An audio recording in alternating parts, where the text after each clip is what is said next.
Hi there. Today we're going to be discussing a topic that I think is so needed in the society that we live in today. We're going to be discussing stillness, the concept of stillness, shutting out the noise and creating space for stillness in today's performance-based world. And the reality is that we do live in a performance-based world, a performance-based culture. Modern society is heavily influenced by productivity and achievement metrics. Success is often measured by output, visibility, and constant progress. The rise of social media platforms like Instagram, LinkedIn, TikTok, and others amplifies comparison and reinforces the idea that we should always be doing more, achieving more, and showing more. But research shows that constant exposure to curated success can increase feelings of anxiety, inadequacy, and pressure to perform. But our brain is actually not designed for constant input. The human brain has limited capacity for attention. So constant stimulation like notifications, multitasking, information overload leads to mental fatigue and physical fatigue. The cognitive load theory is a theory that explains that too much information reduces our ability to think clearly and make decisions and also retain information. And without pauses, the brain struggles to shift into deeper, more reflective modes of thinking.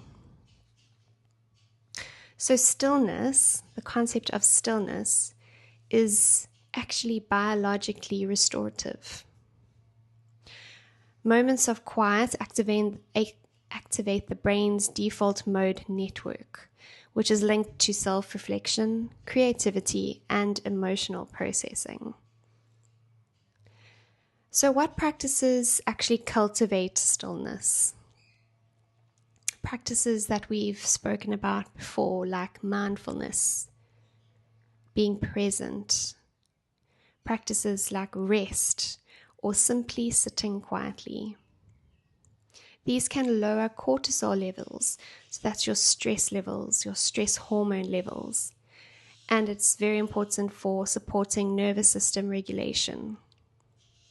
So even short periods of silence, so between 2 and 5 minutes or 2 and 10 minutes, if you can get to 10 minutes to start, these will greatly help to improve focus and emotional balance. And I had a lovely example that I could give, a lovely experience of this stillness concept that I'm talking about. A few weeks ago, my family and I went to the Kruger National Park on holiday, and although we had quite a few lovely moments of stillness, I do have 2 young children, and those moments can be very few and far between, even on holiday in the Kruger. But this one particular moment, it really stood out for me and was a beautiful moment for me. We were driving along and we saw this bird hide on a sign. We decided to go check it out. And you park and you walk down this long wooden pathway all the way down into the bird hide through the forest. And we got there, and inside the bird hide was about 6 or 7 people already. But as we entered the bird hide, it was just quiet. It was just peaceful. No one was saying a word. Everybody was just sitting in silence, watching. And it overlooked, this bird hide overlooked a beautiful lake. And so we sat down, we found a seat, and we sat in silence with everybody else. And A minute later, 2 hippos surfaced, and then another one surfaced on the other side of the lake, and some beautiful birds flew overhead. One landed right in front of us on a water lily and sat there, and we watched him just sit and look into the water. I'm assuming he was looking for insects or fish to catch, small fish. And then we saw a dragonfly, a beautiful red dragonfly, fly and land on the next water lily in front of us. And it just opened up this beautiful space of being able to notice. So being able to notice smaller details and just enjoy the stillness and enjoy the quiet. And even though we were a bird hide full of people, it was a lot of people, no one was saying a word. There was 2 photographers next to me filming, and we sat like that for about 20 minutes. And when I left the bird hide, I just felt like my nervous system had just completely relaxed and completely, my brain was just felt peaceful and relaxed, and it really impacted me at this moment. And I just thought about, actually, we need more moments like this. It doesn't have to happen in the Kruger National Park. It can happen in your home or in your garden or along a walk that you take. But it's so important to create these moments for our nervous systems, because constant doing can actually disconnect us from meaning as well. When life becomes purely task-oriented, people often lose touch with intrinsic motivation and what actually matters to their meaning in life. Studies in positive psychology suggest that meaning, fulfillment, and well-being are more strongly linked to reflection and alignment with values than to productivity alone. So, stillness improves clarity and decision-making. Stepping away from noise allows the brain to process information subconsciously. So often this leads to better insights and problem solving in our life. And actually, many high performers intentionally build in white space, what they call white space, which is unscheduled time to think more clearly and act more intentionally. And so there is actually a growing cultural shift. Concepts like slow living, digital detoxing, and intentional rest are gaining traction as people push back against burnout culture. And I'm so glad about this. So let's be a part of that growing cultural shift. But I also want to say that I recognize that silence can feel uncomfortable at first. Many people do experience discomfort when they are trying to be still. But why is this?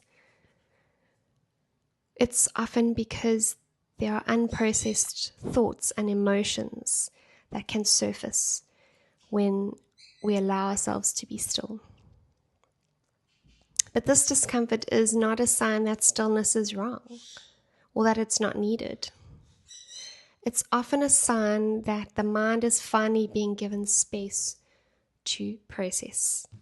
And that's so important. And so don't feel that these emotions or unprocessed thoughts or things that come up when you are still are going to overwhelm you. It's actually the opposite. It's going to give your brain space to subconsciously process these things. Although, having said that, I think it's also important to consciously and intentionally process things that you might be avoiding. So just want to say that as well. Creating stillness is actually a skill and not a personality trait. So there's a myth that we can bust about creating space for stillness. You don't need to be a calm, introverted person to access stillness or to enjoy stillness. It's something that can be practiced and built over time. So simple entry points include sitting without your phone. I know that's a hard one, for just a few minutes. Taking a slow walk without stimulation, and creating small no input moments in your day. So let's do a quick reflection exercise before we close. Step 1, notice the noise. Take a few quiet moments and gently reflect what feels loud in my life right now.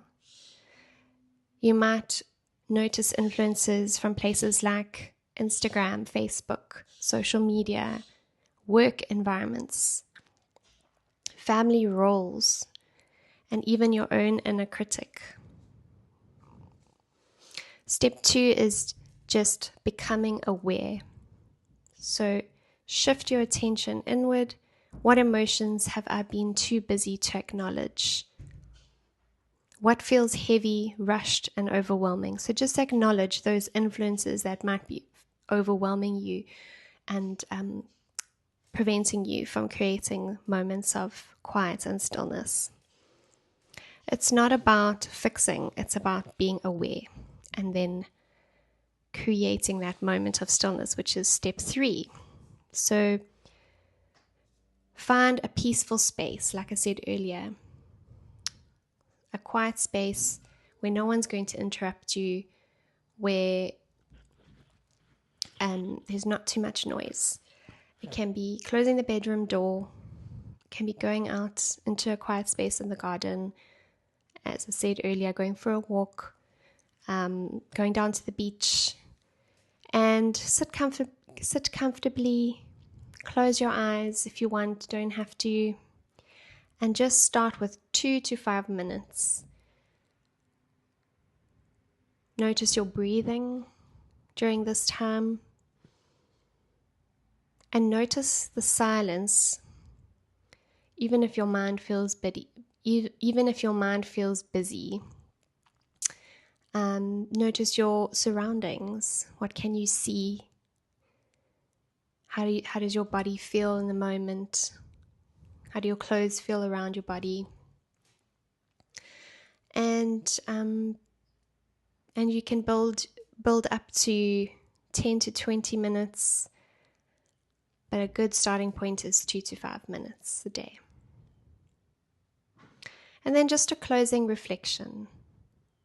You might journal or simply just sit with this.